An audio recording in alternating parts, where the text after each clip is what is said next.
y de las mujeres, aquellos que habían hecho la prueba en cinta tenían un consumo máximo de oxígeno más alto que los que habían hecho la prueba en bicicleta. Esto está descrito en la literatura, no supuso ninguna sorpresa, y esto es explicable porque durante la carrera la cantidad de grupos musculares que se moviliza es más alta que la que se hace durante... Madre mía. La que se hace durante el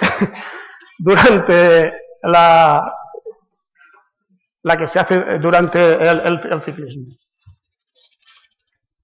Bueno, la capacidad aeróbica es la cantidad total de energía aportada preferentemente por la vía aeróbica y viene determinada por el umbral aeróbico, el anaeróbico, la transición anaeróbica.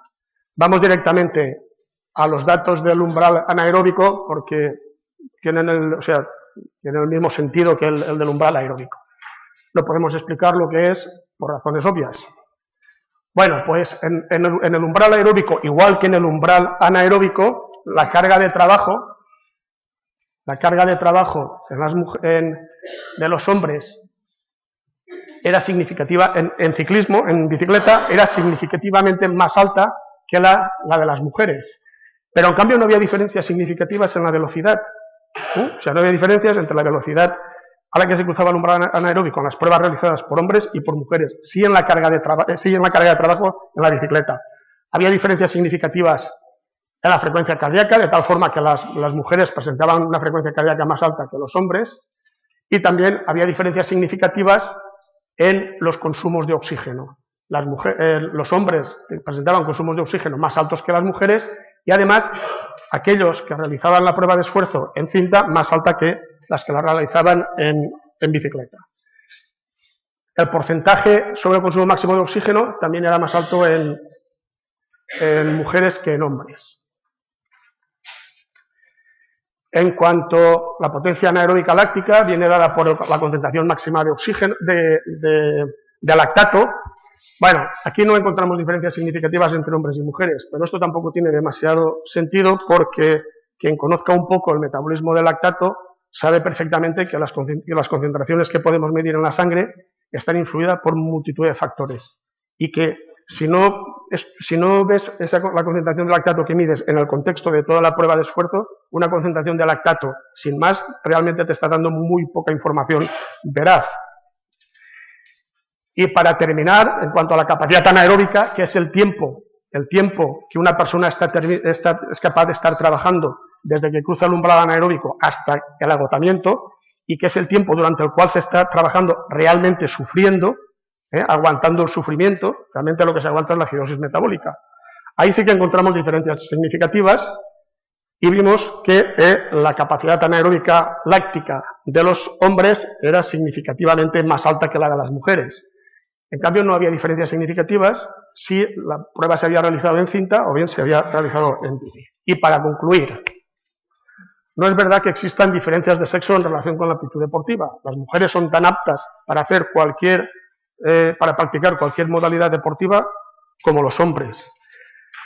Las adaptaciones fisiológicas de las mujeres a los esfuerzos son cualitativamente idénticas a las de los hombres. No hay diferencias de género en ese sentido tampoco. Sí que es verdad que existen diferencias en las capacidades de rendimiento entre hombres y mujeres. Por lo general, los hombres obtienen mayores rendimientos que las mujeres.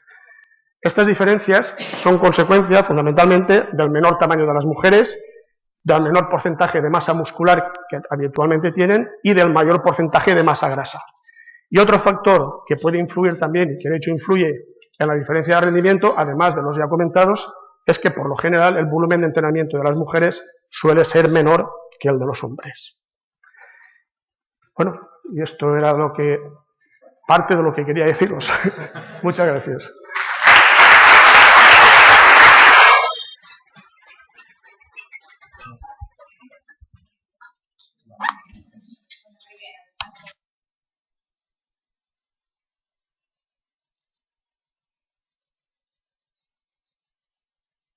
Jimeno es profesora del Máster en Psicología del Deporte y Actividad Física desde su inicio. Es colaboradora habitual también del Patronato de Deportes del Ayuntamiento de Castellón, donde es la impulsora del programa Un Deporte, un Valor. También es psicóloga del cuerpo técnico de la selección española de hockey línea. Su ponencia es sobre la psicología deportiva en la mujer deportista.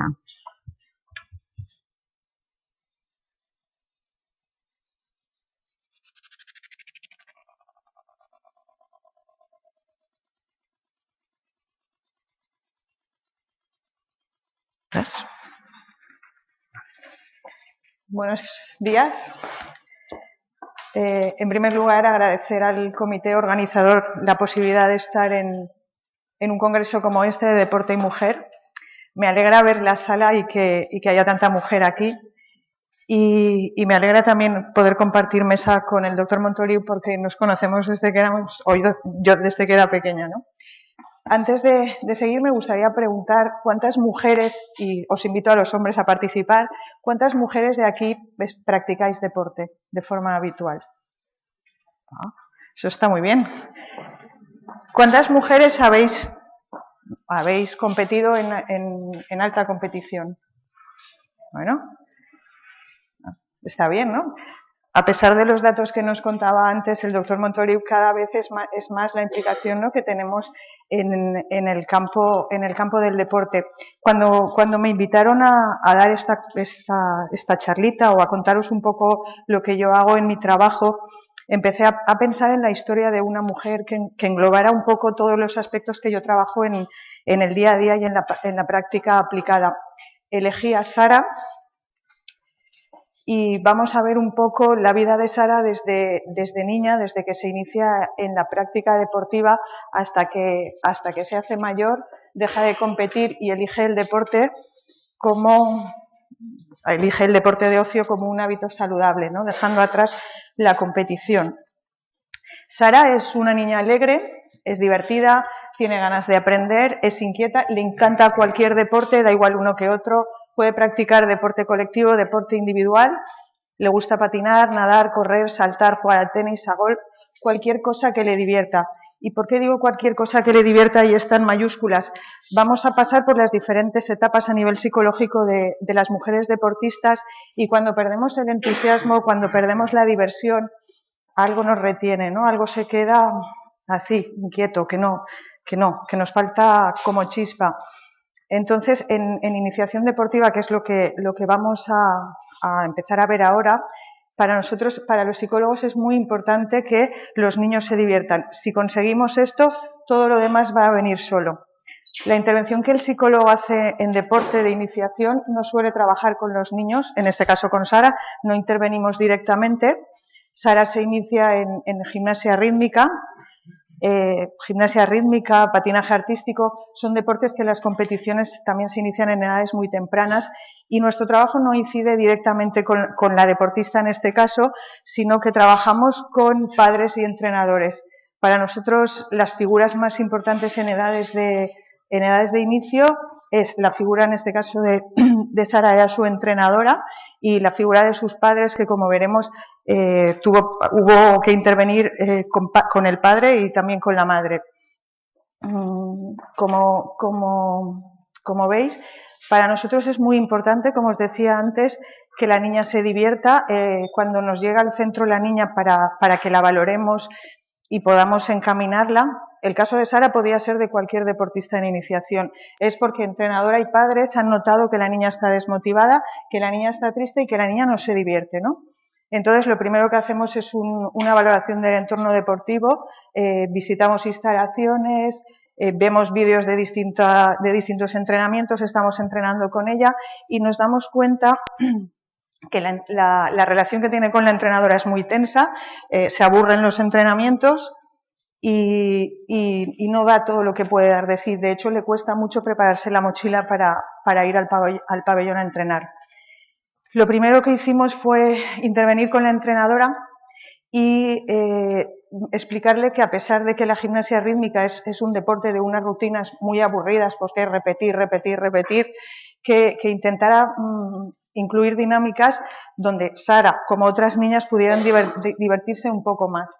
Que el enfoque de las actividades dirigidas fuera siempre muy positivo. Esta señora llevaba muchos años como entrenadora, incluso sus hijas ya habían seguido en el club como entrenadoras y realmente ella, sin ser consciente, sin darse cuenta, había dejado de ser positiva y de ser divertida. Le enseñamos a la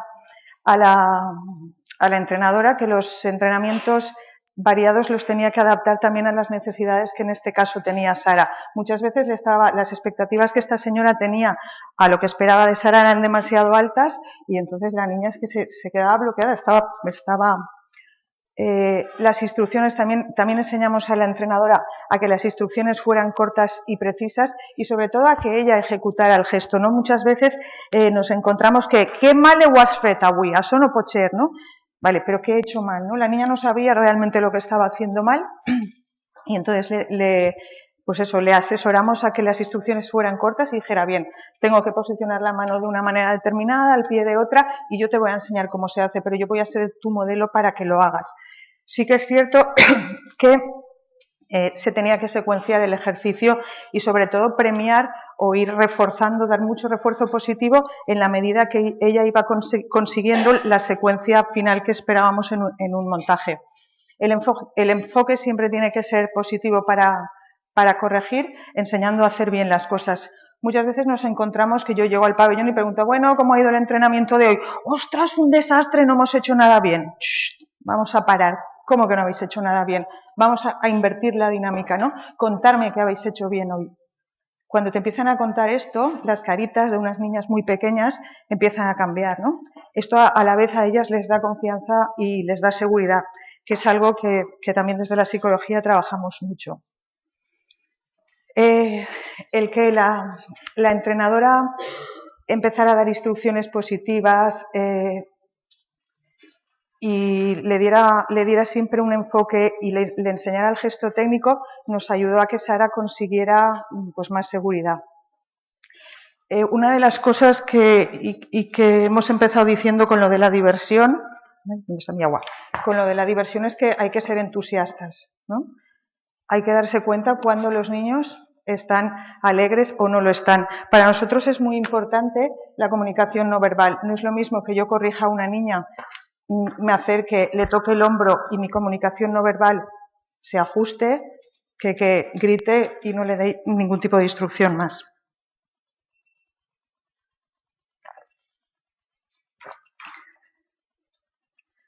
O sea que con la entrenadora fue bastante fácil la intervención. Con los padres fue más complicada y yo como madre a veces me siento identificada. Muchas veces los padres nos creemos con el derecho de que sabemos más que los entrenadores y aquí a veces hay conflictos, ¿no? Estos son los 5 tipos de padres que en estudios y en investigación hemos encontrado.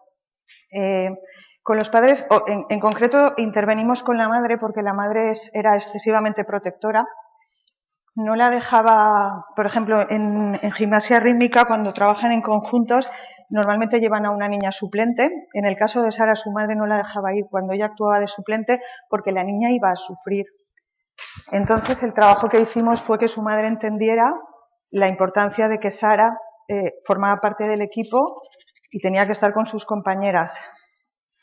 En una de las dinámicas que hicimos, ella iba a ser la que nos iba a retransmitir al equipo desde fuera, al equipo que no podíamos viajar con ellas, la utilizamos de periodista, ¿no? Ella era la que nos iba retransmitiendo cómo iban las cosas e intentamos que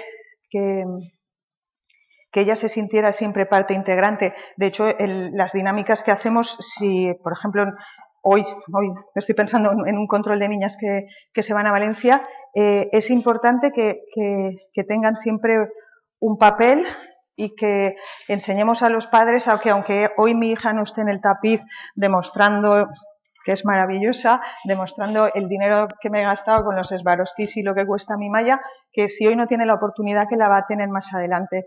Porque todo esto lo que hizo en Sara fue, bueno, pues que ella fue mermando su autoestima, su sentido de eficacia y ahí también tuvimos que intervenir con ella. Nos encontramos, si vemos en la diapositiva, anterior, hay padres que son totalmente desinteresados, que no se preocupan por sus hijos, que los colocan como si estuvieran en una guardería y normalmente los recogen los abuelos.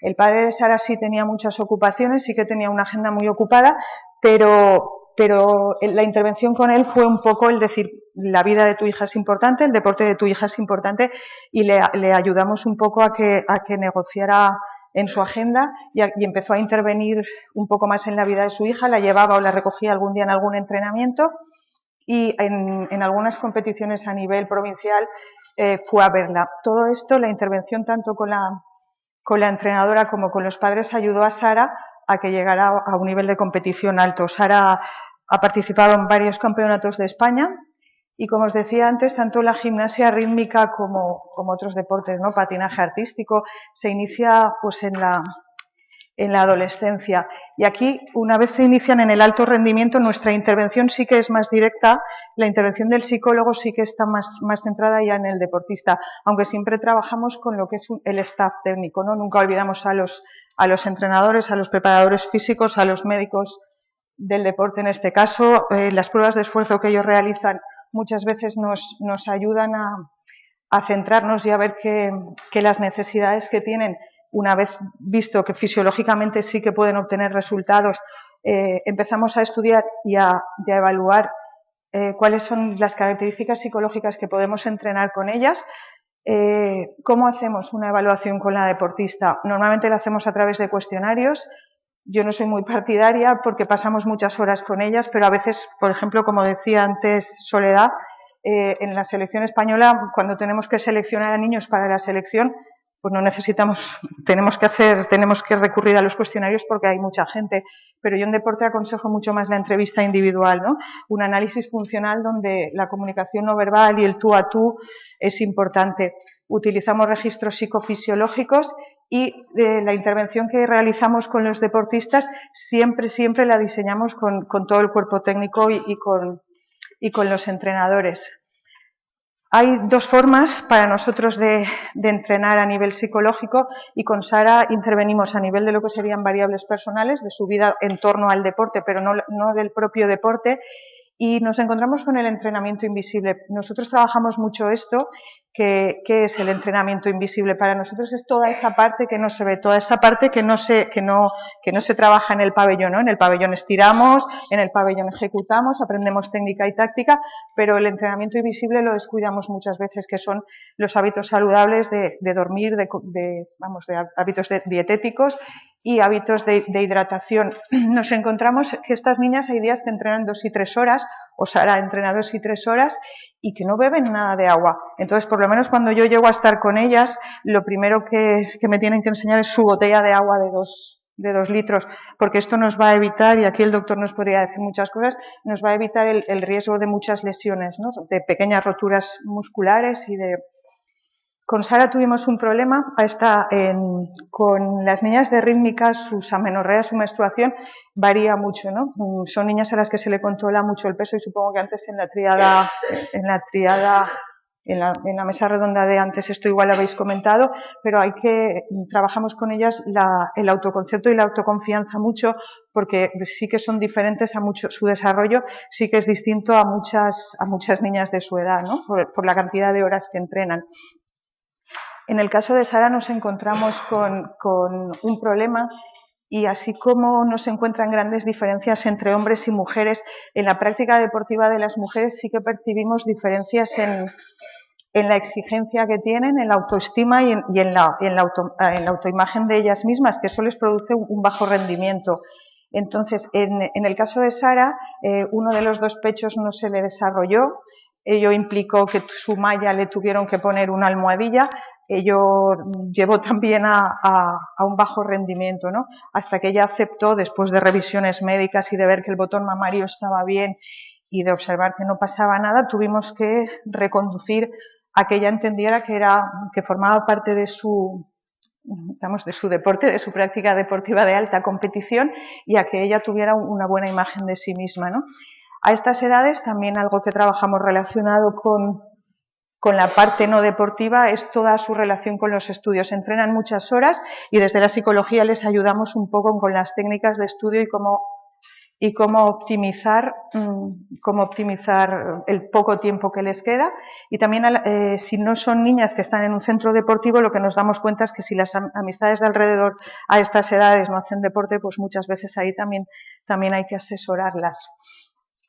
El entrenamiento propiamente, ¿no?, de habilidades psicológicas propiamente, en el caso de Sara o de muchas gimnastas, se trabaja el estrés. Como os decía antes, la autoexigencia que tienen, en el caso de Sara, el querer gustar siempre a su madre, porque su madre era una mujer muy, muy protectora y muy pendiente de ella, y el exceso de responsabilidad, pues nos hizo intervenir en habilidades para que ella pudiera controlar el estrés, precompetitivo sobre todo, además con náuseas, y lo pasaba bastante mal.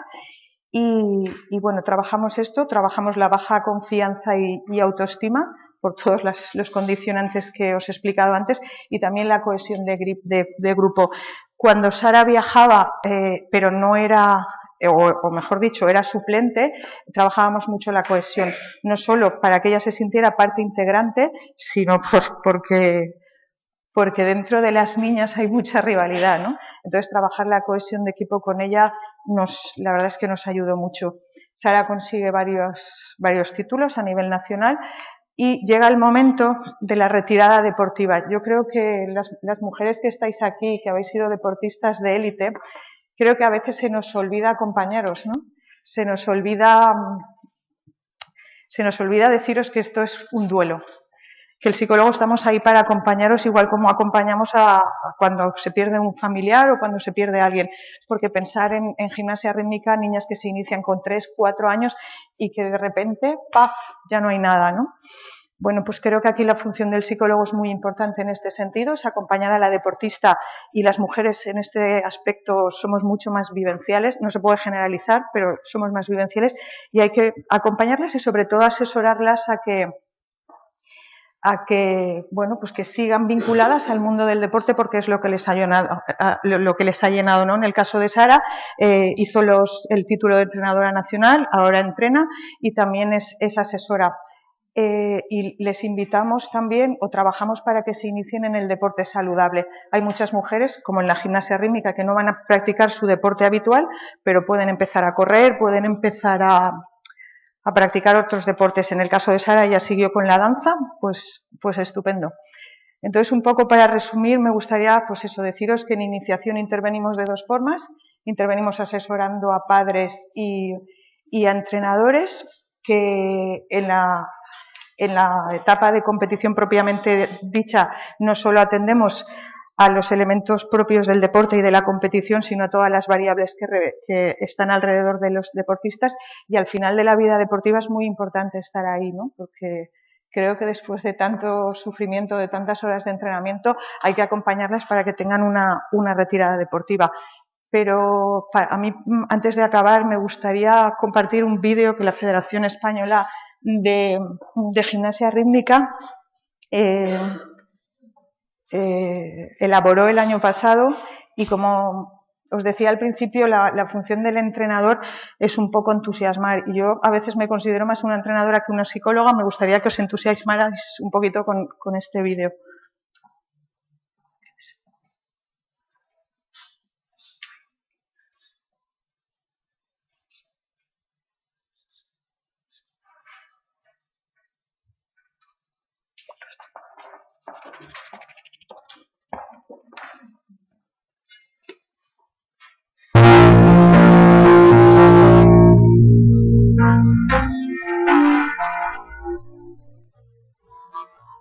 Yo sé lo que es sufrir.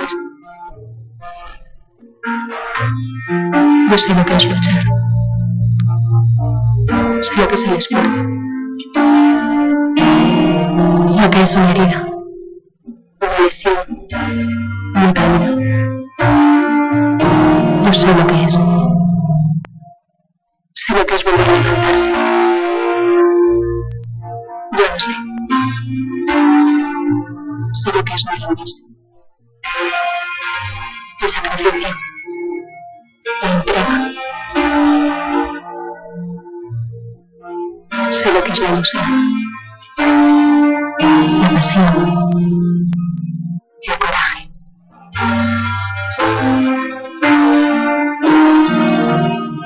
No sé lo que es perseguir un sueño.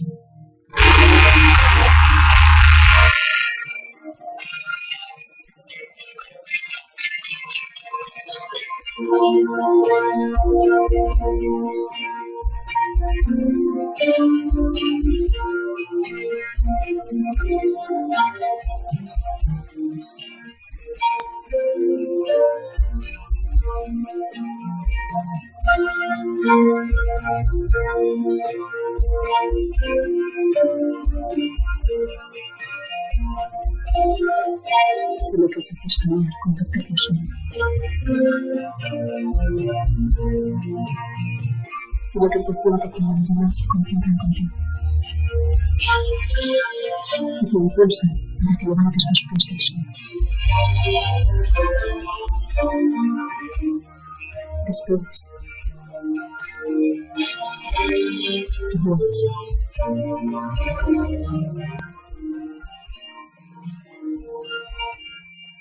Yo sé lo que es volar.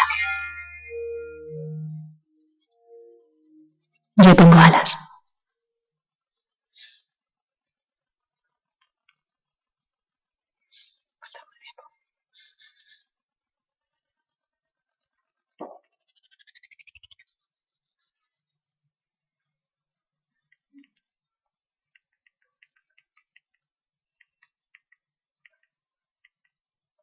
Bueno, espero que el vídeo os haya gustado y que...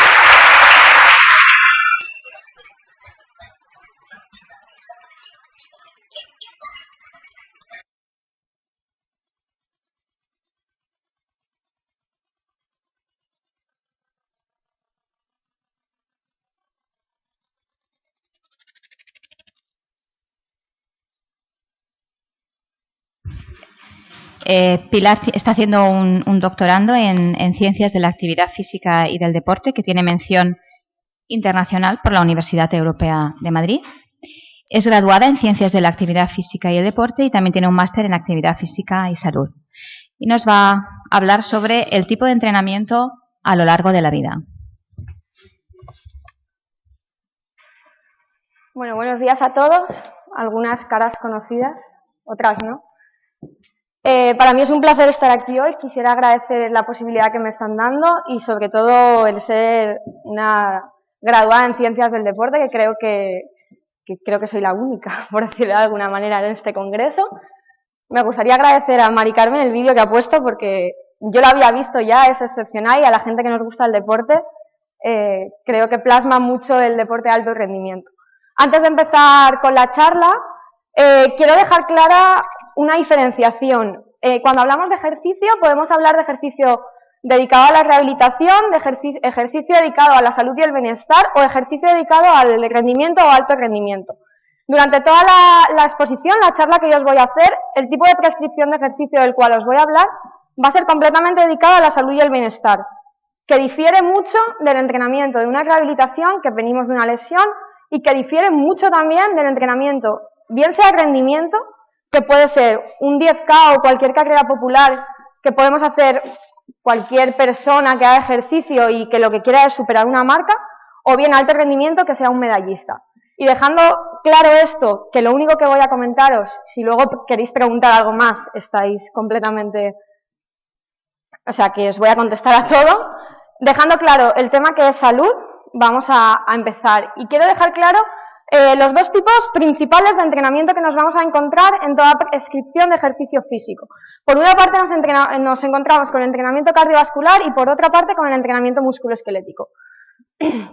Dentro de estos dos tipos de entrenamiento están todos los demás.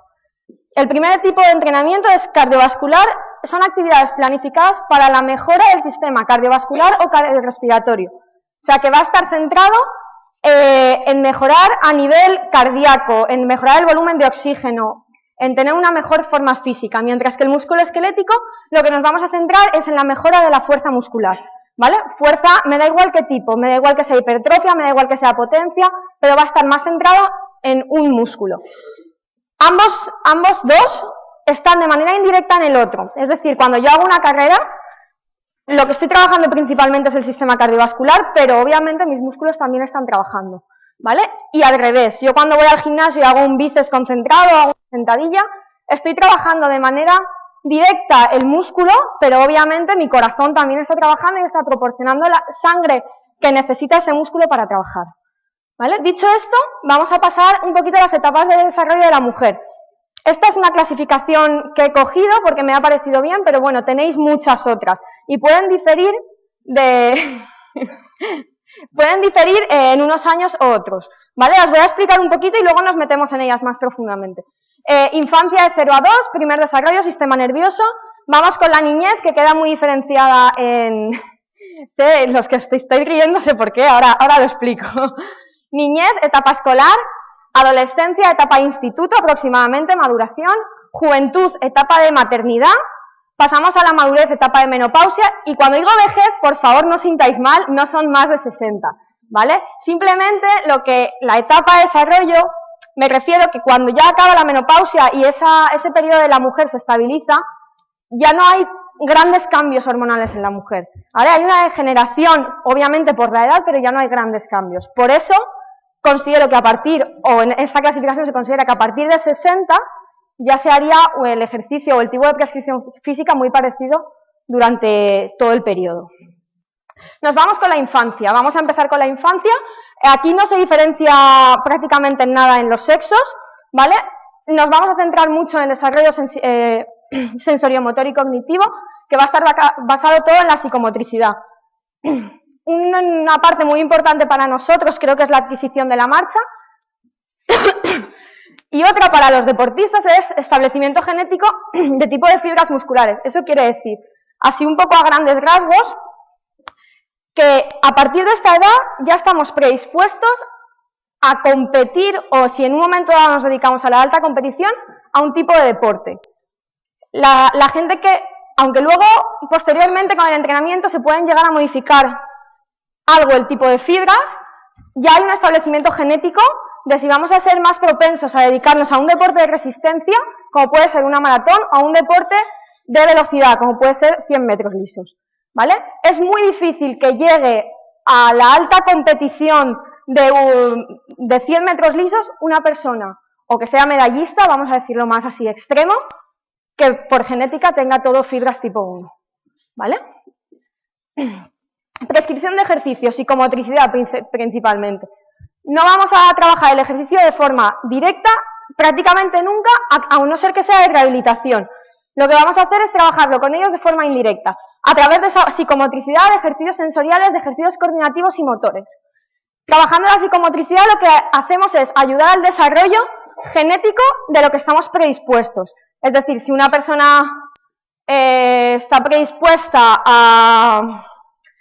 a ser zurdo, por ejemplo, aquí en este periodo de tiempo se va a empezar a trabajar, ¿vale?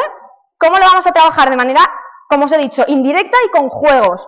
Todos los juegos prácticamente que os encontréis en el mercado para estas edades son dedicados a la psicomotricidad.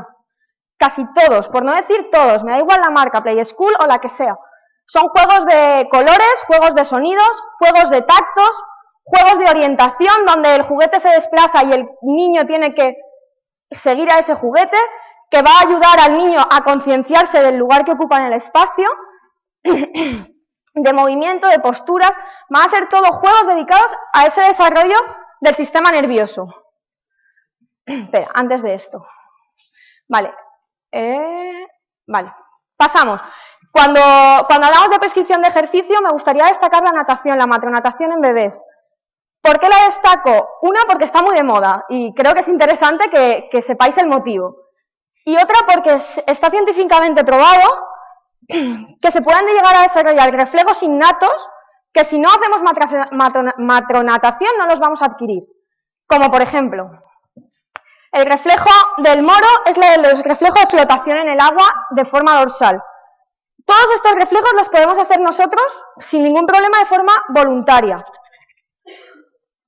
Pero como bien dice la palabra reflejo, los niños que hacen matronatación los van a adquirir de manera involuntaria a lo largo de su vida. El palpebral es abrir los ojos debajo del agua. Yo creo que todos nos hemos bañado en una piscina o en el mar, bueno, no lo aconsejo mucho, hemos abierto los ojos debajo del agua y no hay ningún tipo de problema. Los niños que hacen matronatación pueden adquirirlo y abrirlos de manera involuntaria. Creo que con estos cuatro, el de búsqueda y el de tónico cervical, poner la cabeza erguida en el agua, y otros más que se van desarrollando creo que son muy importantes y solo por este motivo deberíamos de apoyar que los niños o los bebés hagan matronatación. Dicho esto, pasamos a la niñez, la etapa escolar. Seguimos con aprendizaje motor y coordinación, o sea, seguimos con la psicomotricidad, pero yo os quiero meter una puntilla, y es la prevención de enfermedades y patologías. Creo que desde la niñez es importantísimo concienciar a los niños del ejercicio como forma de vida y de la alimentación como forma de vida. A nosotros creo que nos han educado de la mejor manera que han podido, por supuesto, pero que, por ejemplo, vemos comer pizza como un premio y comer verduras como algo negativo, o cuando éramos niños. Al niño que le ponen el pescado en el plato, generalmente lo ve como no un castigo ni mucho menos, pero como un día convencional, y el día que come hamburguesas es un premio. Eso hay que cambiarlo. Igual que cuando van a deporte de alto rendimiento, a quien le gusta bien, pero a quien no le gusta la actividad extraescolar, es un castigo llevarlos. Tenemos que hacer que los niños cambien esa visión del ejercicio y de la forma de vida y de la alimentación. Porque desde aquí es cuando tenemos que comer diariamente, un miércoles podemos cenar pizza o un sábado podemos comer pescado porque sea festivo. Y obviamente todos los días los niños deberían de tener la rutina de hacer ejercicio físico. Y todo esto hay que enseñárselo en la niñez. Porque luego llegan los 30 o los 40 o los 50 cuando nos salen unas analíticas que nos asustan y entonces queremos hacerlo todo. Queremos hacer dietas milagro, queremos hacer ejercicio como si no hubiera mañana. O sea, nos vamos a correr, nos compramos ropa, nos vamos a hacer bici, nos apuntamos al gimnasio. ¿Cuántas actividades hay en el gimnasio del pueblo? 8, pues voy a las 8. Y así no conseguimos nada. Porque generalmente son gente que luego abandona, gente que las dietas milagro luego recuperan el peso que han cogido y al final los análisis vuelven a salir mal. Con lo cual, estas cosas hay que educarlas desde aquí. Y creo que nosotros tenemos la posibilidad, o la tendremos, de tratar con estos niños e intentar que esto sea una forma de vida. Ejercicio físico, esto es importantísimo para la mujer, y aquí entramos en la niña. Puede influir en la anchura y en la densidad ósea. Cuando somos mayores, por todos los cambios hormonales que tenemos, somos muy propensas a tener osteoporosis posteriormente. La densidad ósea lo que nos va a ayudar es a prevenir o a alargar el proceso de esa osteoporosis, con lo cual es muy importante que los niños o que las niñas practiquen ejercicio físico. Todo es tema de prevención. Igual aquí no les interesa nada, pero es que luego les va a venir súper bien, o nos va a venir a todos. Por eso, prescripción de ejercicio físico aquí, tanto en niñez como en adolescencia, disculpad si no se ve muy bien, tanto en niñez como en adolescencia existen 2 pirámides de Corbin de hace unos años que plasman muy bien lo que deberíamos de hacer prácticamente diario, o sea, casi todo. Nos vamos al primer escalón de abajo, que son actividades moderadas, 30 minutos. Actividades moderadas es los hábitos que os he dicho, ir andando al colegio, ir a pasear al perro, ayudar a mi madre a llevar la compra o a mi padre. Si ha roto algo en casa, ayudar a repararlo. Conseguir que subamos escaleras en lugar de ascensores, que el niño ayude en las tareas de la casa. Todo eso supone un esfuerzo que es actividad física al final. Luego, si nos vamos al nivel 2, ya entramos en actividades vigorosas, que bien pueden ser aeróbicas, como puede ser natación, montar en bici, salir a patinar, etc. O ya actividades más recreativas, como el tenis, actividades extraescolares al final, pádel, tenis, baloncesto, fútbol, gimnasia, me da igual. Que deberíamos hacerlo 3 días a la semana, ¿vale? De 3 a 6 días, pero bueno, ya ahí depende. Nos vamos al escalón número 3 y nos vamos con actividades de fuerza, que hubo una época que se pensaba que los niños no podían hacer fuerza. O sea, eso, obviamente, igual no lo vas a meter en un gimnasio, pero la fuerza se puede trabajar de muchas maneras. Y creo que sería fácil trabajarla en las clases de educación física. Y luego actividades de flexibilidad, estiramientos, bueno, yoga creo que tampoco te vas a poner bueno, hay niños que les puede gustar. Pero bueno, estiramientos es bastante sencillo. Y por el último escalón de todos, el que más se hace, que este está, creo que ahora en casi el primer lugar, que sería actividades sedentarias, tipo ordenador, tipo tele, tipo videoconsolas, etc. Aquí recomienda 2 horas al día. Es muy poco para lo que se dedica hoy. Muy poquito tiempo. No sé si eso lo llegaremos a conseguir. Lo dudo, sinceramente. pero para mí es triste sabiendo los beneficios que posteriormente esto provoca. Cuando nos vamos a la adolescencia, aquí en la mujer ya entramos en cambios hormonales interesantes. Además, maduramos antes que los hombres a nivel de desarrollo. Y seguimos igual que antes. Aquí tenemos que hacer del ejercicio una forma de vida, ¿vale? Que ya ellos lo hayan adquirido en la niñez y todo vaya un poco rodado. Cuando os digo que maduramos antes, aquí tenemos dos gráficas, que la línea azul son las niñas y la línea roja son los niños. Y vemos que el pico del estirón lo tenemos a los 12 años aproximadamente, y el pico de peso igual, a los 13, 14. Eso quiere decir que de repente mido, voy a poner ejemplos, 1,45 y a los 12 años paso a medir 1,60 de golpe. Es un ejemplo. Y con el peso igual, peso 50 kilos y de repente paso a pesar 56. Eso no significa que deje de crecer, eso significa que he pegado el estirón. Que las niñas lo pegamos antes que los niños, ¿vale? Bueno, ya no soy tan niña, pero... Vale, la pirámide de la adolescencia es muy parecida a la otra, pero incrementamos el tiempo. Incrementamos el tiempo porque obviamente hemos incrementado la alimentación, hemos incrementado la masa muscular, hemos incrementado la necesidad del organismo, hemos incrementado todo, con lo cual incrementamos el tiempo de ejercicio, ¿vale? Pues el resto es muy parecido al anterior. Cuando pasamos a la juventud adultez, de los 20 a los 39 años, el principal cambio que nos vamos a presentar es que estamos en una predisposición a la maternidad y que generalmente las mujeres se quedan embarazadas en esa época. Con lo cual tenemos dos partes interesantes. Una es la parte del embarazo, la lactancia y los cambios que va a provocar posterior al embarazo. Pero es que además, generalmente, por suerte, en esa edad, tenemos buen estado de forma física, con lo cual es la época donde podemos exigirnos un poquito más y podemos ver actividades un poco más vigorosas, por decirlo de alguna manera.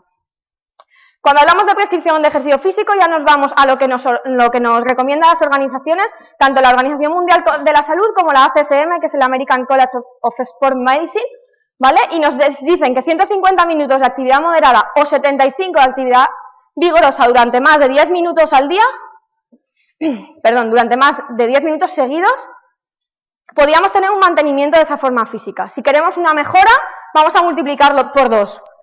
300 minutos de actividad física moderada y 150 de actividad física vigorosa a la semana.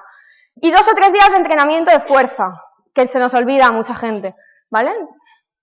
Vale, entrenamiento de fuerza. Y como he destacado aquí el embarazo, me gustaría destacar los ejercicios de suelo pélvico de Kegel y el HIIT, que igual lo habéis escuchado mucho, High Intensity Interval Training. Suelo pélvico, no me paro mucho, ¿vale? Porque me acaban de dar un toque. Lo que tenemos que hacer es que después de un embarazo podemos tener débil la musculatura del suelo pélvico y nos puede provocar diferentes patologías, ¿vale? Insuficiencia urinaria, prolapso y demás. Kegel nos aconseja hacer una serie de ejercicios que la mayor dificultad que yo encuentro aquí es localizar los músculos pélvicos, ¿vale? Una vez localices o sepas trabajar esa musculatura, escogerlo como rutina y con eso evitaremos esto posteriormente, ¿vale? Y luego el HIIT, que supongo que lo habéis oído, al final son entrenamiento intermitente de alta intensidad que puede rondar hasta, ahí pone 95, yo diría hasta que el 100, 105 de la frecuencia cardíaca máxima, dependiendo de las intensidades que trabajemos. Lo que hace es, además se ha demostrado que es mucho más eficaz que cualquier otro tipo de entrenamiento, lo que pasa que es mucho más exigente, ¿vale? Obviamente también lo limitaremos en el tiempo de entrenamiento. Actividades desde 50 a 95, por ejemplo, 15 segundos al 95%, un sprint, descanso 15 segundos. Sería un ejemplo de HIIT, así rápido. Madurez, 40 a 59 años, menopausia. Desgaste óseo, empezamos con el tema osteoporosis. Composición corporal alterada, eso es muy importante, porque aquí las mujeres suelen coger bastante peso y las que no tienen ejercicio hecho previo, pues suele pasar lo de la dieta milagro y esas cosas que os he comentado antes. Con lo cual, siempre van a recurrir al ejercicio y ahí es importante que concienciemos a qué tipo de ejercicio tienen que hacer. Volvemos a la misma prescripción que os he comentado antes, pero es que además vamos a las últimas investigaciones que han dicho que el ejercicio de impacto hace prevención de osteoporosis. Eso es algo que hasta el momento, o hasta hace poco tiempo, todo el mundo lo desaconsejaba. Cuando alguien tenía osteopenia o qué es lo que viene antes de una osteoporosis o algo así. Cero ejercicio de impacto, cero. Ahora está comprobado que el ejercicio de impacto ayuda a esa prevención de la osteoporosis y a mejorar esa densidad ósea que es la que nos hace tener osteoporosis. Ejercicios de impacto como andar, correr quien pueda, porque es verdad que a esa edad igual no es bueno para todo el mundo, actividades dirigidas, baile, total, que el suelo impacte, o sea, que el pie impacte contra el suelo. Y nos vamos a la vejez, que como os he comentado antes no es vejez, ¿vale? Más de 60 años. Aquí empieza el desgaste generalizado, tanto a nivel óseo como muscular, como de todo, de vista, de oído, a partir de cierta edad. Estamos hablando de que ahora la gente llega prácticamente a los 90 años, con lo cual en 30 años se puede haber mucho desgaste. Por suerte a los 60 están estupendos todos. Aparición de enfermedades y patologías. Atrofia muscular, sarcopenia, eso es importantísimo. Y es lo último que me gustaría resaltar en tipo de prescripción, porque la prescripción sigue siendo muy parecida a la anterior, con ejercicios de coordinación y equilibrio, pero el ejercicio de fortalecimiento aquí es, para mí, vital. O sea, no quiero ser muy extremista, pero para mí es vital, porque nadie lo hace. Nadie hace ejercicio de fuerza a partir de cierta edad. No sé el motivo, pero nadie lo hace, nadie tiene formación, no sé por qué, nadie lo hace. Sin embargo, nadie tiene fuerza muscular. Es decir, tenemos floja la espalda, nos duele todo, tenemos flojas las piernas, cuando nos meten en un hospital por una neumonía hay gente que sale en silla de ruedas porque no puede caminar, y me han metido con una neumonía. Sin embargo, si hacemos ejercicio de fuerza, mejoramos una barbaridad. Ese ejemplo que os he puesto es un estudio que habla de 6 semanas con una sesión de entrenamiento de piernas. Entrenamiento de piernas, prensa, que supongo que la conoceréis todo, y extensión de cuádriceps. Mejora significativamente, pero es que esa mejora significativamente puede ser de una persona que va con andadora que no vaya. O sea, estamos hablando de algo, creo, bastante serio, ¿vale? Ya hay muchísimos estudios de esto y os vais a encontrar muchísimas cosas. Es importantísimo el entrenamiento de fuerza en mayores. Ah, eso sí, informaros antes de trabajar con ellos, quien vaya a trabajar con ellos. Porque igual que podéis mejorar mucho, podéis estropear mucho. Entonces, hay que saber trabajar con ellos. Pero quisiera plasmaros esto porque creo que de una persona dependiente o una persona que no quiera llegar a esa dependencia a que no la tenga, es como darles la vida. Y con esto, la gente que nos dedicamos al deporte lo podemos conseguir. Y eso es todo, chicos.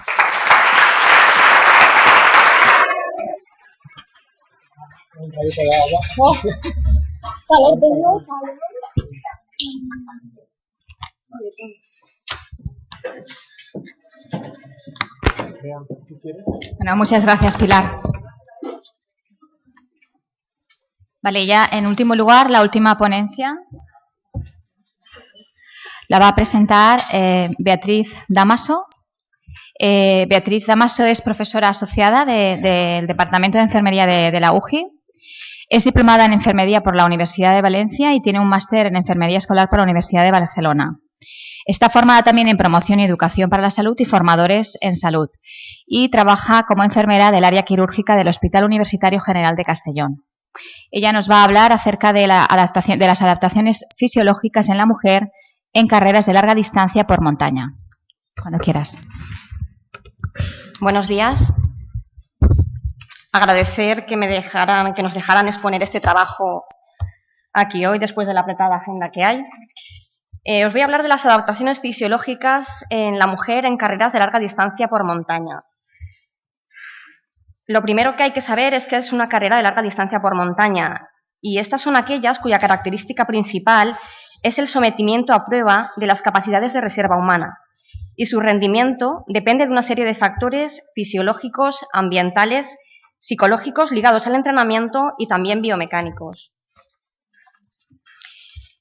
La Peñagolosa Trail CSP es una ultratrail, una prueba de larga duración de 118 kilómetros de recorrido con un desnivel acumulado de subida de 5.439 metros y de bajada de 4.227 metros.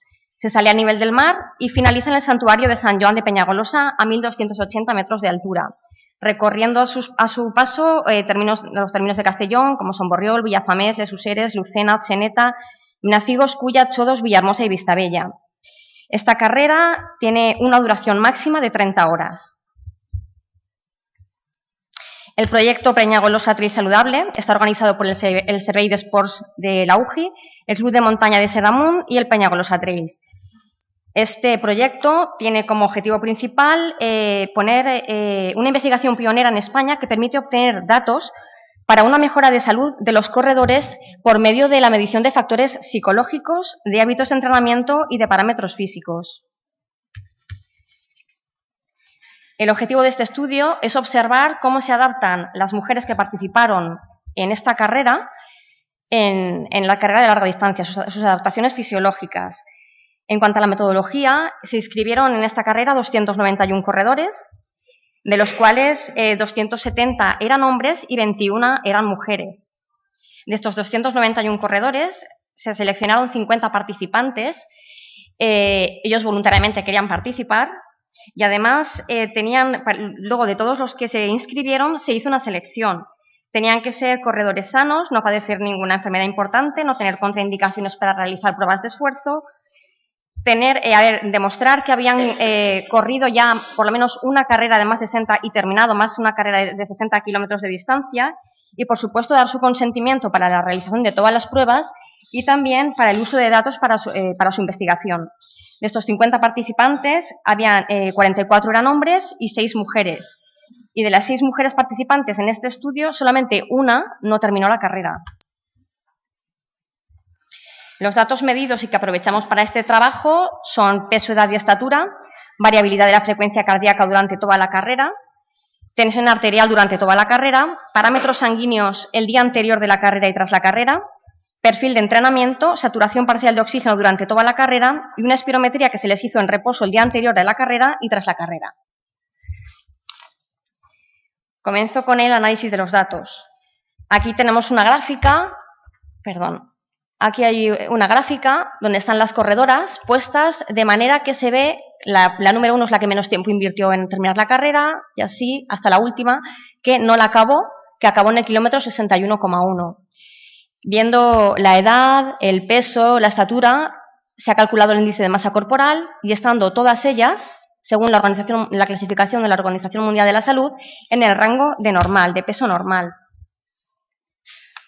En cuanto a la frecuencia cardíaca, a medida que se incrementa la intensidad del ejercicio, lo hace la frecuencia cardíaca. Sin embargo, este comportamiento de la frecuencia cardíaca comienza a nivelarse si la intensidad del ejercicio se sigue incrementando. Esto es indicativo de que la frecuencia cardíaca empieza a alcanzar su frecuencia máxima, que es el valor que alcanzamos cuando estamos ya a punto de agotamiento.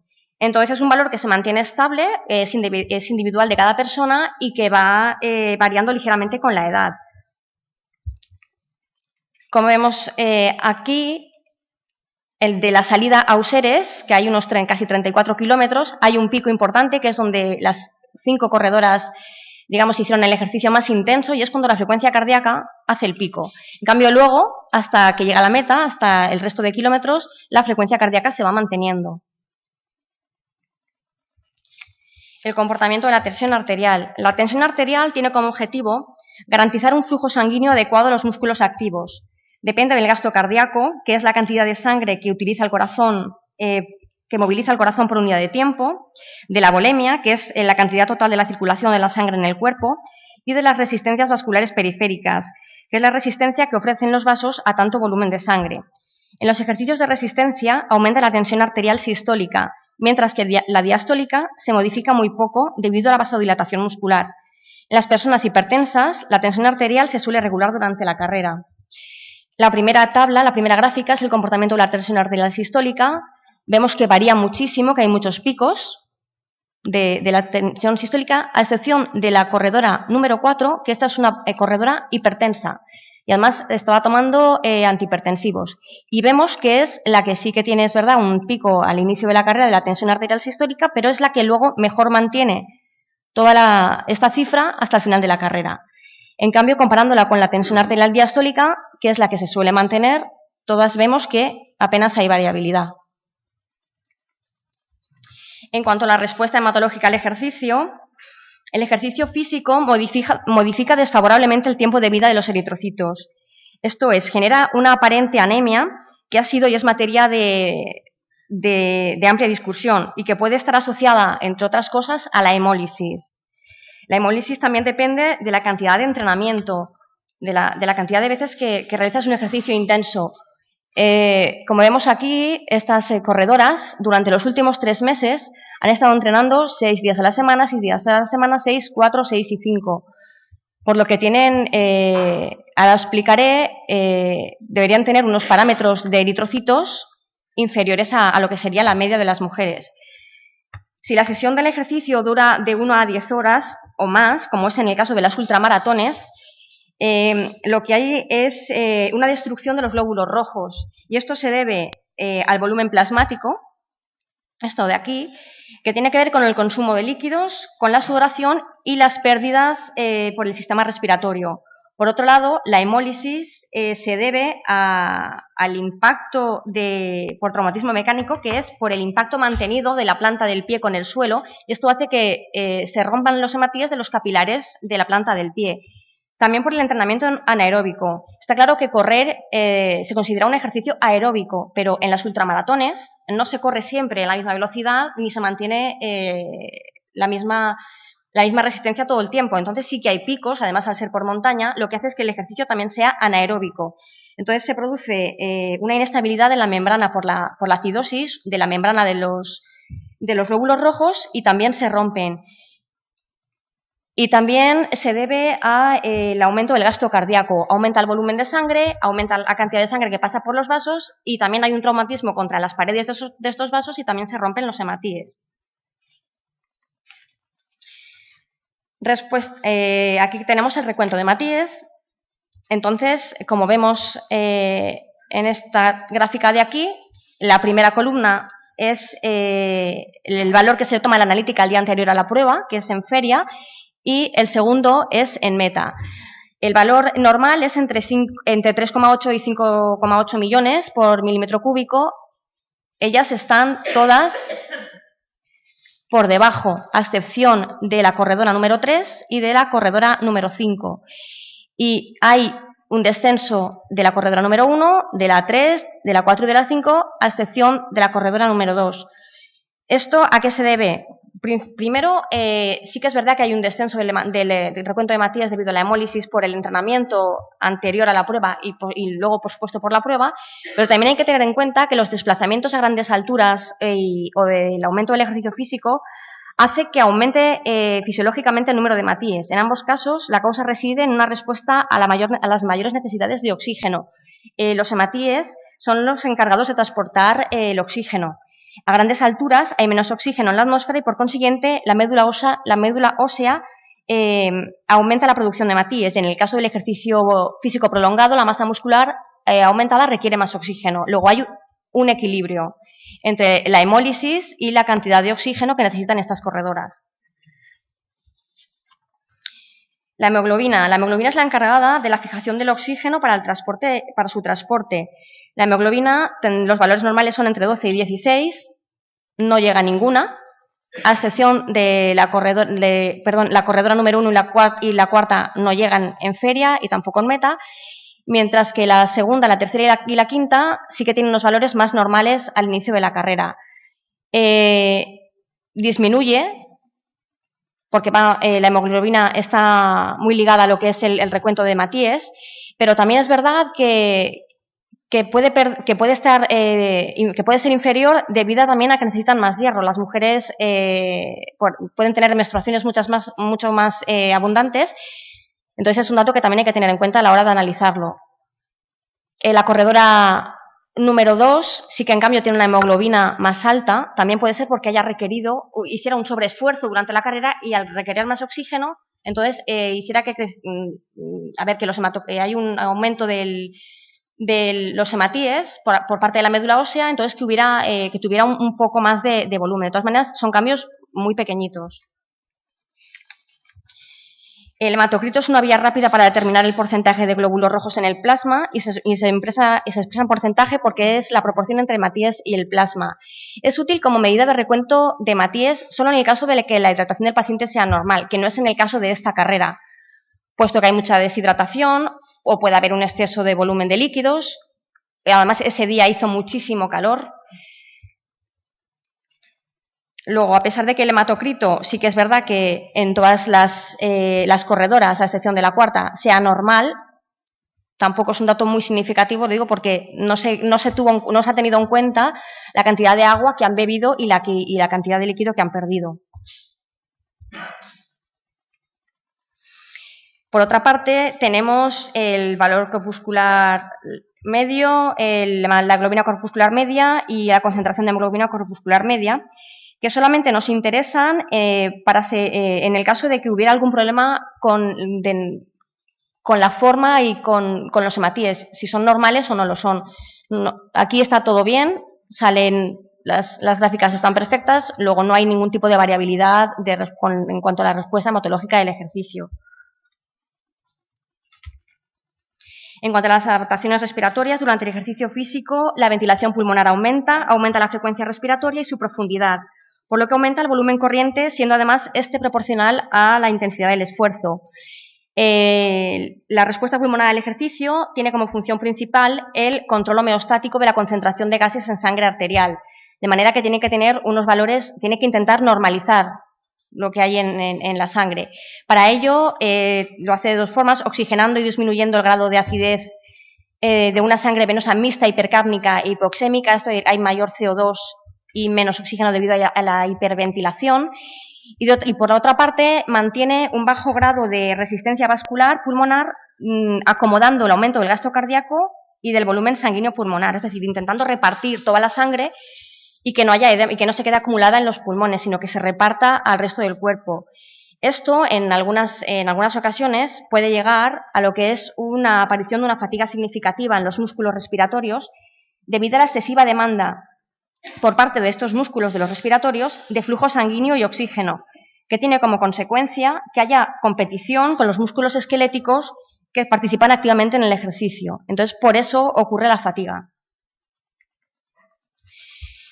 La saturación de oxígeno que medimos durante toda la carrera, vemos que está completamente normal, a pesar de la altura de algunos picos de la carrera de esta larga distancia por montaña, pero la corredora que más bajo lo tiene es un 93%, pero vamos, eso tampoco es significativo. La saturación de oxígeno de todas ellas fue correcta durante toda la carrera. Le realizamos una espirometría el día anterior a la prueba, en la feria, y otra posteriormente, cuando acabaron la carrera. Y los datos obtenidos en la espirometría lo que nos dicen es que la valoración de los deportistas dicen que los atletas y personas que regularmente practican ejercicio poseen unos valores pulmonares estáticos mayores que la gente que no practica ningún ejercicio o superiores a la media. La capacidad vital forzada es un valor que hemos sacado de la espirometría. Varía es la expiración forzada en el espirómetro y varía considerablemente con el tamaño y la composición corporal. El valor en reposo es de 3 a 4 litros. Ninguna de ellas, a excepción de la tercera corredora, lo consiguió, ni siquiera en feria. Esto es muy variable. Las mujeres eran de tamaño medio, más bien pequeñitas, entonces eso también depende de la capacidad pulmonar y también de cómo tienes el tórax. Entonces estas mujeres no es tampoco de extrañar que tuvieran estas mediciones. Y por supuesto, después de la carrera, a excepción de la corredora número 4, que seguramente por la hiperventilación sopló mucho más fuerte al finalizar la carrera, todas las demás han disminuido la capacidad vital forzada. En cuanto al volumen expiratorio forzado, que es otro parámetro que he cogido, es medido en el primer segundo de la expiración, expresa la capacidad expiratoria pulmonar en relación a la resistencia ofrecida por las vías respiratorias por el aire hacia el exterior, y su valor normal debe ser superior al 80% del valor teórico. Valor teórico sería coger a todas las mujeres de 25 años que pesan 55 kilos con la misma humedad, con la misma presión atmosférica, de mujeres y de la misma raza, y de todas ellas sacan una media, y ese es el valor teórico. El valor de tiene que ser más el del 80% superior para que se considere normal. Tampoco ninguna de ellas, a excepción de la tercera corredora, dio estos parámetros. Y, por supuesto, disminuyó en todas las corredoras al finalizar la carrera, menos, como he comentado antes, menos en la cuarta, que parece ser que llegó mucho más, con muchas ganas de soplar después al espirómetro. Revisando la bibliografía, se concluye que durante una ultramaratón extrema se observa una continua disminución de la función pulmonar aparentemente atribuible a los altos niveles de ventilación requerida durante un sobreesfuerzo. Después de todo lo que os he explicado, a pesar de que el número de participantes incluidas en este estudio es tan pequeño, no invalida los resultados, está todo basado en la bibliografía, ya que son comparables con la literatura mundial. Este trabajo no se ha podido llevar a cabo, primero, sin las corredoras. Segundo, con investigadores, porque durante toda la carrera, que dura 30 horas, estuvieron tanto Carlos Hernando, Eladio Collado, Ignacio Martínez, Óscar Chía y Vicente Porcar recogiendo datos, y también el voluntariado que estuvo recogiéndolos. Y también agradecer a los patrocinadores de la carrera que nos permitieron poder realizar todas estas mediciones para luego hacer estudios y poder estudiar a los corredores. Gracias.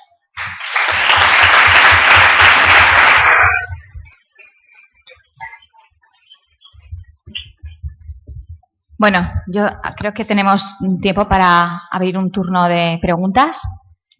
¿Quién quiere comentarios, preguntas?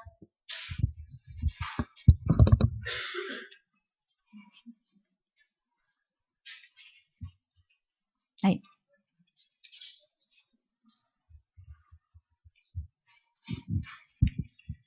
Bueno, en primer lugar, felicitar a los 4 ponentes de la mesa. Me han gustado mucho vuestras exposiciones.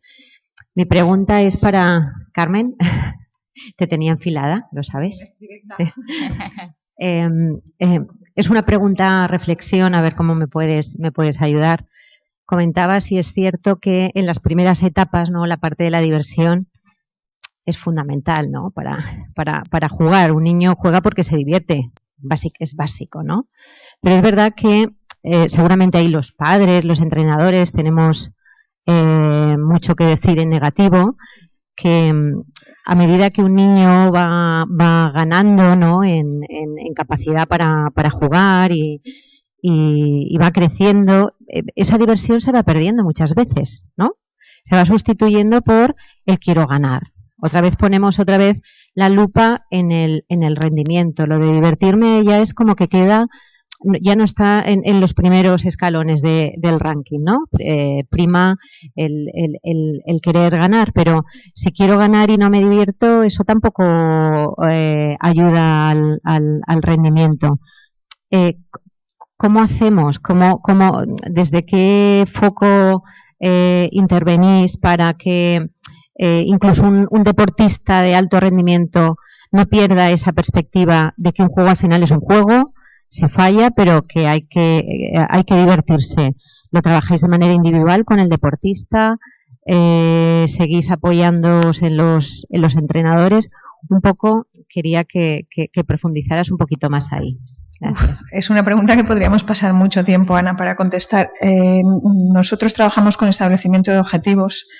Muchas veces la diversión se acaba cuando los objetivos y las expectativas son muy idealistas o demasiado altas, ¿no? Siempre, y por mucho que estén o sean deportistas de élite, hay que buscar la parte emotiva del deporte. Yo, cuando te estaba escuchando, recordaba a un tenista, y no puedo decir nombres por aquello de la ética, que estaba en un punto de su carrera en el que si sigo o me lo dejo. Quizá no es muy científico, ¿no?, después de tener una mesa así, pero para mí fue muy importante que esta persona se marcara los objetivos de volver a ver la raqueta como un juego divertido. Se fue a Alboramar a merendar. Es un experimento, pero es un experimento que nos ayudó mucho. Se fue a Alboramar y estuvo hablando con su raqueta.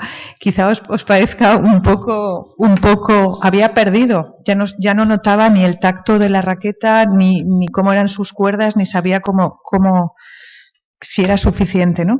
Sí que ajustamos las expectativas. Al final él se dio cuenta que no quería seguir en el mundo del deporte porque tenía que dejar muchas cosas, tenía que viajar a Estados Unidos y decide dejar su carrera deportiva. Bien, pero al menos la deja sabiendo que podía volver a disfrutar. En niños más pequeños, en otros deportes, los padres estamos muy pesados. Y lo digo como madre, ¿vale? Nuestros hijos muchas veces pensamos que como padres los que estamos fallando somos nosotros, y aquí hemos de bajar nuestras expectativas, Ana, porque, jolines, es que ir a un campeonato de España de golf, o ir a un campeonato de España de rítmica, o ir a un torneo de pádel o de lo que sea, es importante. Pero los niños se han de divertir, los niños han de jugar, los niños han de, no sé, y hablo de niños porque con 18 años siguen siendo niños, tienen que tener horas de play, tienen que tener horas de cine, tienen que tener otras amistades, pero yo vuelvo a incidir que con los entrenadores y con los padres hay que seguir trabajando y ajustando expectativas, establecer objetivos que sean realistas. No sé si te contesto a la pregunta. Sí, totalmente. Gracias. De nada, a ti, un placer.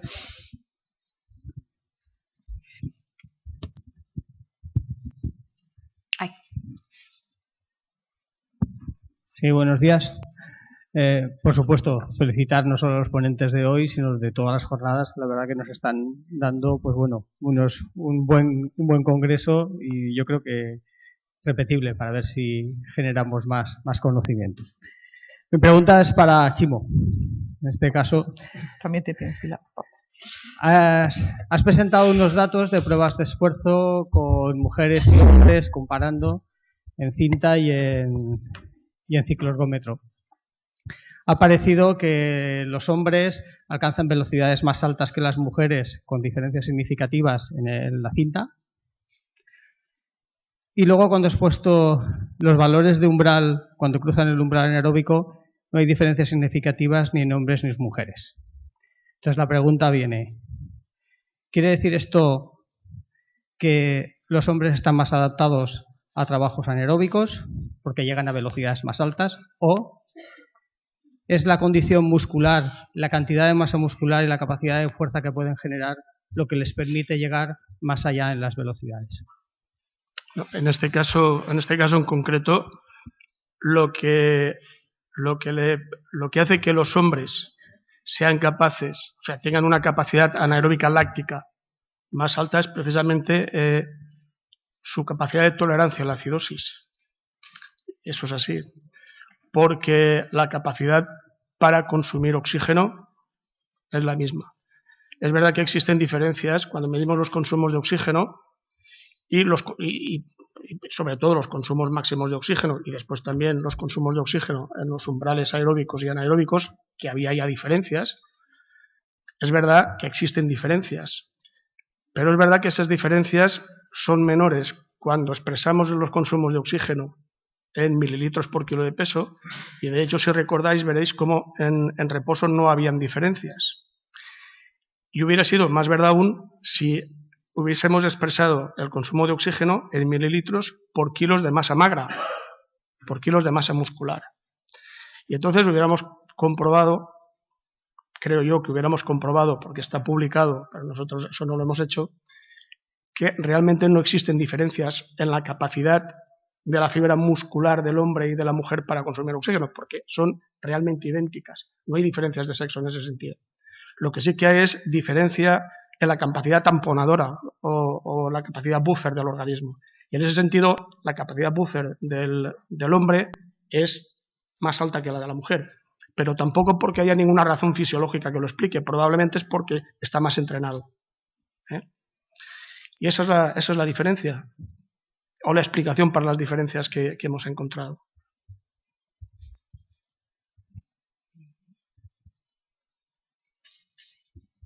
Bueno, buenos días. Mi pregunta es para Beatriz y no es en absoluto científica, es más bien una curiosidad. La corredora que abandonó, he visto que era la mayor en edad, que tenía experiencia porque era quizá la que más carreras había realizado, tenía un entrenamiento mantenido bien, y mi curiosidad es ¿cuál fue el motivo del abandono? ¿Se lesionó o...?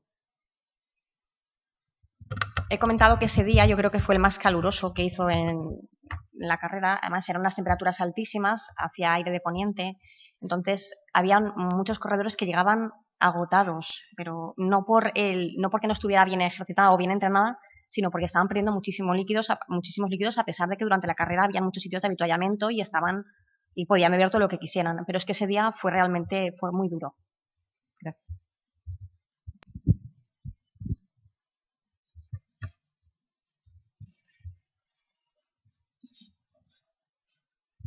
Hola, buenos días. Bueno, a mí me ha gustado mucho las intervenciones y una frase que a mí aprendí hace mucho tiempo, la dependencia empieza por las piernas, ¿no? Cuando comentabas que la fuerza de las piernas, bueno, la dependencia psicológica también de las personas mayores empieza cuando ya no pueden salir a hacer sus gestiones de bancos, de papeles o de lo que sea.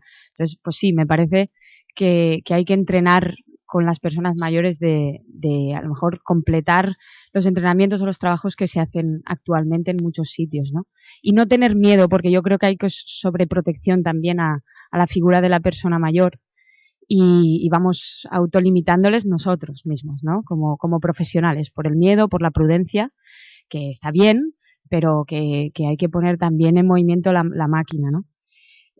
Por otro lado, es verdad que hay que hacer ejercicio físico desde bien pequeños. Bueno, yo soy partidaria de eso totalmente, pero no hay tiempo para todo. A ver, porque si nos planteamos, hay que comer de esto todos los días un poco, hay que hacer de esto un poco todos los días, hay que leer porque es bueno para la estimulación cognitiva, hay que estudiar porque, claro, pues es que al día le faltan horas. Entonces, bueno, si una vez más, lo dije ayer o no sé, que desde el sistema educativo darle un poco más de importancia a todo esto y no sé si veis alguna alternativa, algún camino para poder compatibilizar todas estas cosas. Por otro lado, a nivel psicológico, ¿qué necesitamos para que una persona no deje? Las adolescentes ayer se comentaba de realizar o de practicar deporte más en la etapa de secundaria.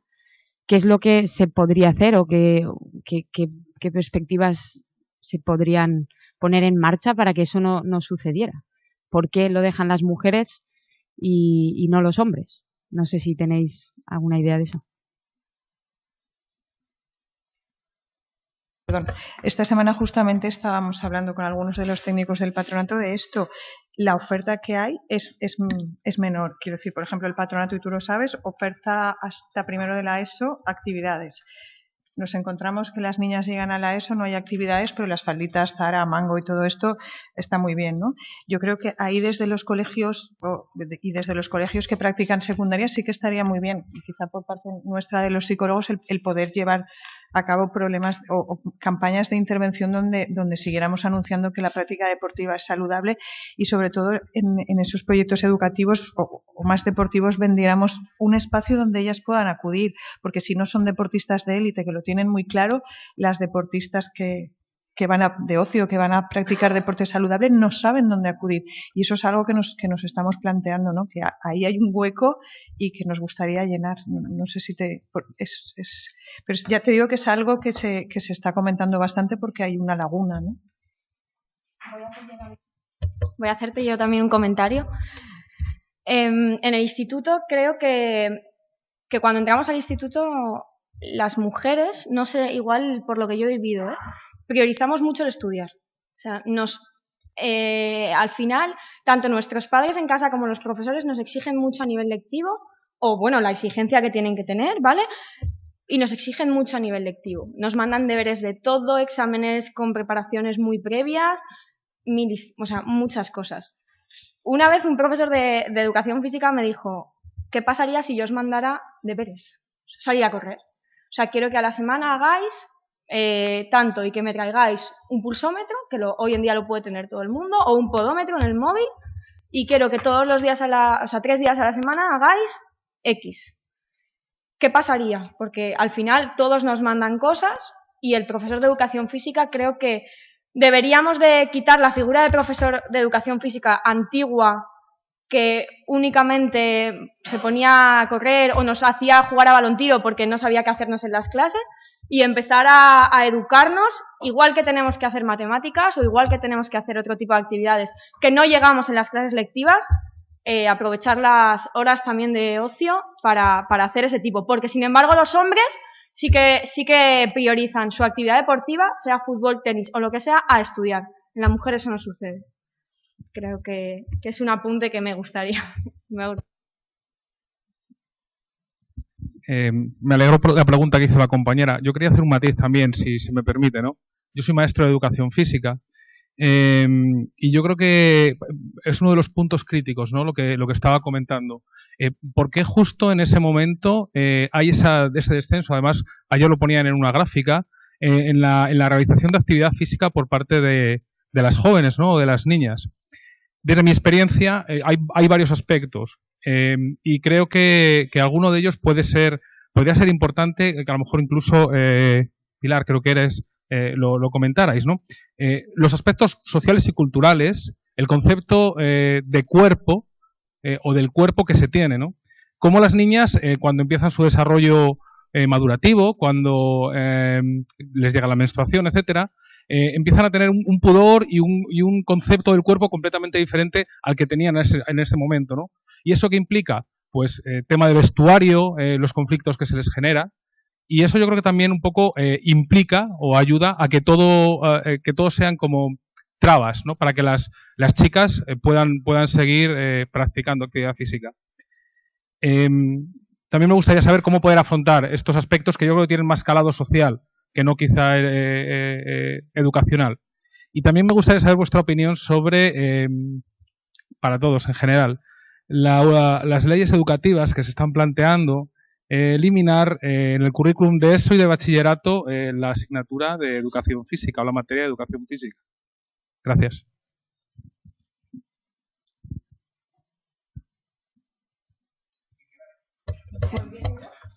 Si os parece empezar, yo que estoy en la punta.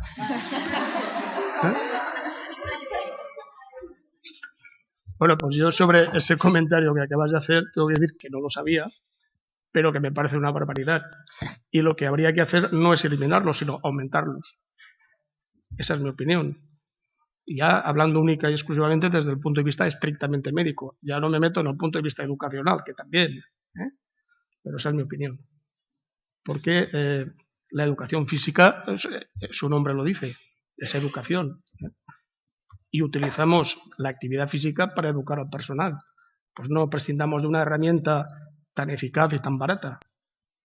Esa es mi opinión. Si tenemos que seguir por orden. A ver, era un poco como le contestaba Inés. Yo, y hablo por experiencia personal, muchas veces nos encontramos con lagunas porque no nos apoyan las instituciones. No es que no nos apoyen, mentira. Si los proyectos que nosotros vamos a presentar tienen un coste económico elevado, es fácil. Desde la psicología se podrían hacer muchos talleres a nivel de educación social, si quieres llamar, ¿no?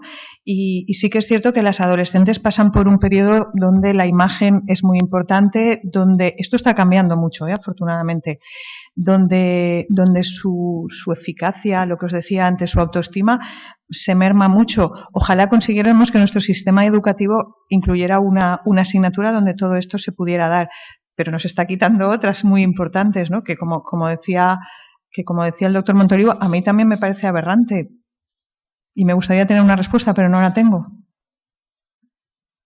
Quiero decir que creo que va más allá de lo que nosotros como técnicos podamos hacer. Pero me gusta la protesta, ¿no? Un poco, porque creo que es necesario que nos manifestemos, aunque no nos oigan. Yo creo que al final estas cosas se acaban escuchando y se acaban llevando a término. Bueno, yo con lo que has comentado tienes toda la razón, lo del principio cuando las niñas empiezan a tener pudor. Además, creo que, por ejemplo, nos da hasta cosa cambiarnos en el vestuario. O sea, empezamos partiendo de ahí. O bueno, a mí me ha pasado de que los chicos desde pequeños en los vestuarios se cambian y nosotras en cuanto empezamos a madurar, empezamos a ver esos cambios físicos, nos da pudor. Sí que creo que es una educación social. O sea, al final creo que si esa pudor nos la quitaran de alguna manera antes, al final acabaríamos perdiéndolo. Además, luego posterior... para tener buen físico, que al final es lo que busca un adolescente, tienes que hacer ejercicio. O sea, tienes que tener esa forma de vida. Y respecto a lo de quitar las horas de educación física, me parece una barbaridad. Bueno, ¿qué me va a parecer a mí? Pero es que yo iba con una charla de las que hice ayer y un comentario. Es que yo pondría la figura del preparador físico y de la persona de prescripción de ejercicio solo por la prevención en los hospitales, enfermerías, ambulatorios, Como decían ayer un médico, los médicos no lo han estudiado. Generalmente, si no se han especializado, no saben prescribir ejercicio. Y pienso que es fundamental que tengamos a esa persona. Lo voy a defender, vamos, ante todo. Y obviamente en los colegios me parecería vergonzoso. De hecho, en bachiller ya no están, sino es optativa. Y así vamos, con colesterol, triglicéridos, enfermedades cardiovasculares, diabetes. A ver si modificamos eso. Sí, yo tampoco sabía lo de la ley esta. Lo que no entiendo es por qué van a sacar una ley de ese tipo o qué pretensión tienen cuando cada vez son más los escolares que cuando acaban las clases van a clases extraescolares de educación física. Es que no lo entiendo.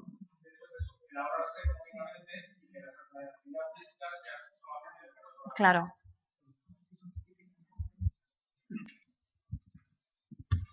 ¿Hay alguna pregunta más? Tenemos muy poquito tiempo, pero sí.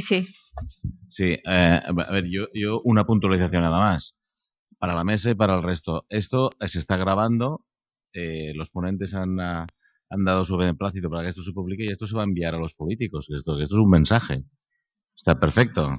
No es que vaya a caer, no es que no vamos a quedar aquí todos y que creamos todo lo mismo. No, esto va a ir a más sitios. Que está muy bien que digáis lo que queráis. ¿Vale? Luego, una puntualización respecto a todo este último tema que estamos hablando. Yo creo que los médicos, ayer ya lo vimos, vamos un poco por delante del sistema educativo. Nosotros, en nuestra unidad de cirugía del cáncer, tenemos incorporada a la psiquiatra que estaba ayer, a la psicóloga, y ellos hacen, y además una serie de gestoras, de enfermeras, que se cuidan de la calidad de vida de estos pacientes a largo plazo. ¿Vale? Y ellas hacen lo que ayer mal denominado se dijo coaching, que es estimular la calidad de vida y la acción de vida. Ya vimos todo lo que se puede prevenir con la actividad física. Quiero decir que estamos metidos en todo esto. Lo que hay que hacer es, como han dicho repetidamente toda la mañana, es inculcarlo desde abajo. Porque ahora estamos tapando parches. Lo que hay que hacer es cambiar el estilo de vida. No sé. Un mini apunte. Sí que quiero resaltar eso que ha dicho porque en algunos hospitales, por suerte, ya está la figura del preparador físico. En el Hospital de la Paz de Madrid, oncología pediátrica, hay una licenciada en Ciencias del Deporte con un gimnasio, obviamente, financiado por América, porque no lo financia España, lo financia América, y hay una parte dedicada a la salud y a la prescripción de ejercicio físico con muy grandes resultados en pediatría oncológica. O sea, que los médicos creo que nos están empezando a apoyar y creo que eso es muy importante para nosotros, que son los que mandan aquí. En el General de Castellón también lo tenemos, pero no lo pagan los americanos. Bien, ¿alguna cuestión más?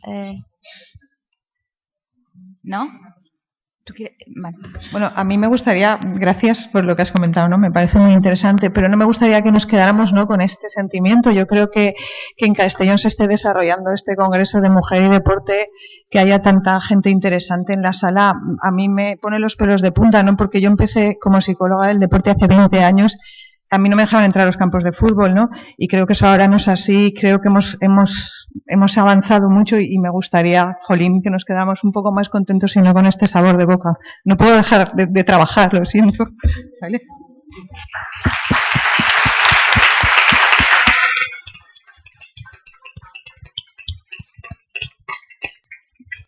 Bueno, pues ya finalizamos el bloque de ahora y tenemos unos minutos para descansar antes de la siguiente mesa. Muchas gracias a todos.